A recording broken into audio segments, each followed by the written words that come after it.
ये जानना अनिवार्य हो गया कि हम यहाँ कैसे फंसे,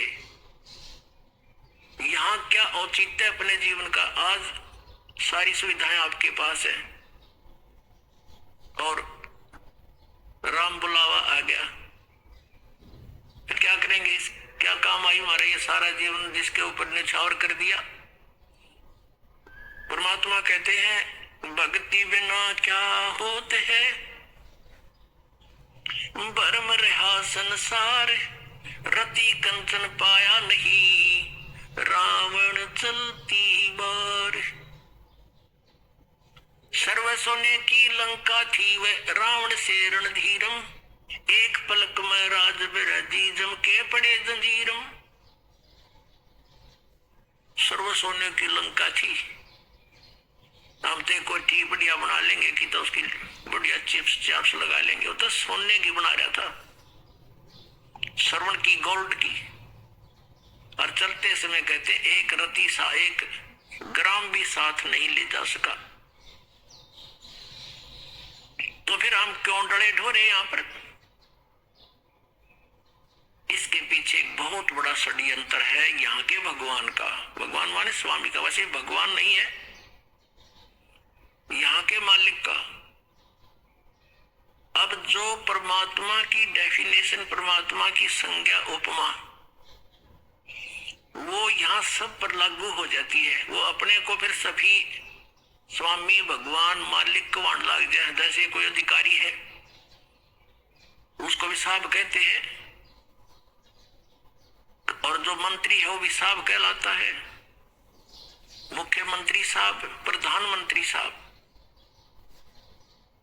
तो यहाँ कहने का भाव ये है कि ये भगवान नहीं है, ये इनका सतर दूसरा है भगवान का, इस काल का,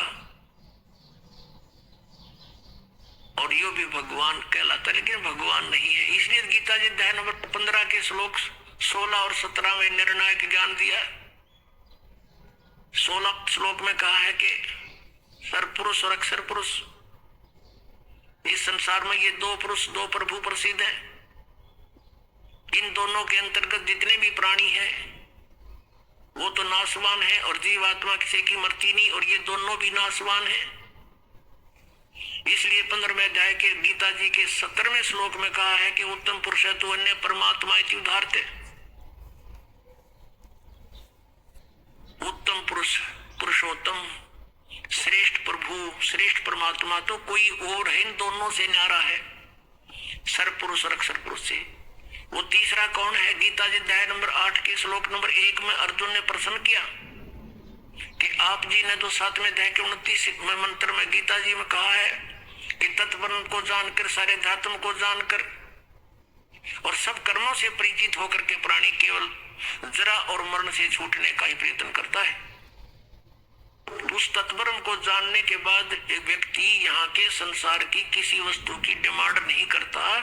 अपना जरा माने बुढ़ापा, वृद्धावस्था एक कहर है इस जीव के ऊपर, और फिर मौत इससे बुढ़ा, क्योंकि हम सारा सांग जोड़े बैठी से राजी और अपना सारा कुछ हर एक मिनट में मृत्यु होगी, इससे बूंदी और के बनेंगे अपने साथ।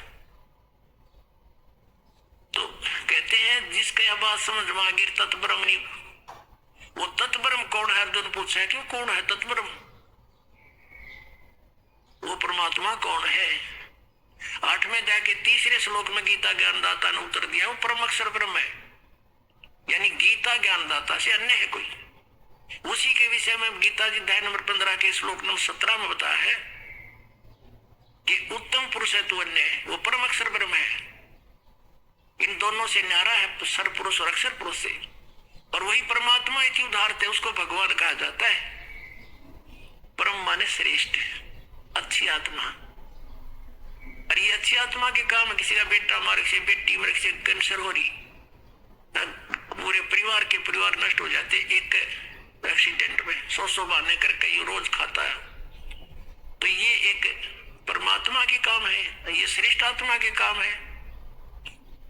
ये स्वयं कहता घर में दे के 32वें श्लोक में, मतलब काल हो भाई, अब काल तो हमने से टिंडे देगा जैसे देन लाग रहा है।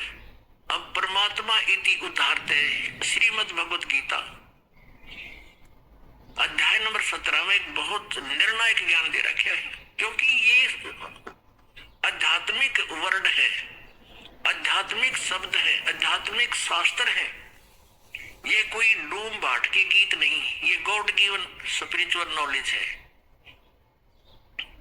इसको समझना बालकों का खेल नहीं। जब तक मालिक की सुरत नहीं आवा, कबीर परमात्मा की रजा बिना हम सदग्रंथ भी नहीं समझ सकते।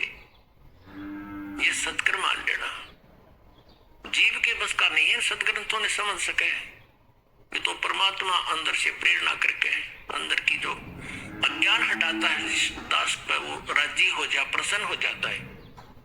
दास गरीब मेहर सतगुरु की खोले बजर कवाड़ी, जिसके ऊपर परमात्मा मेहर की नजर हो जाती है, उसके वो अंध कपाट खोल देता है। इसमें बताया है कि उत्तम पुरुषत्व ने परमात्मा इति उदाहरते, जिसको परमात्मा कहा जाता है। अब देखो, इसमें बताया है कि उत्तम पुरुषत्व ने परमात्मा इति उदाहरते, जिसको परमात्मा कहा जाता है। अब देखो, ये परमात्मा है। इसको तो कसाई बता, जैसे कसाई बकरे पालता है, सब सुविधाएं देता है उन बकरों को, तालाब बनवा देता है, शेड डाल देता है, चरागाह बनवा रखे हैं। और जब वो कसाई जाता है उन बकरों में, बकरे समझते हैं हमारा बहुत नेक मालिक है, हमारे को कितनी सुविधाएं दे रखी है। और वो ऐसे उनको हाथ लगा के चेक करता है।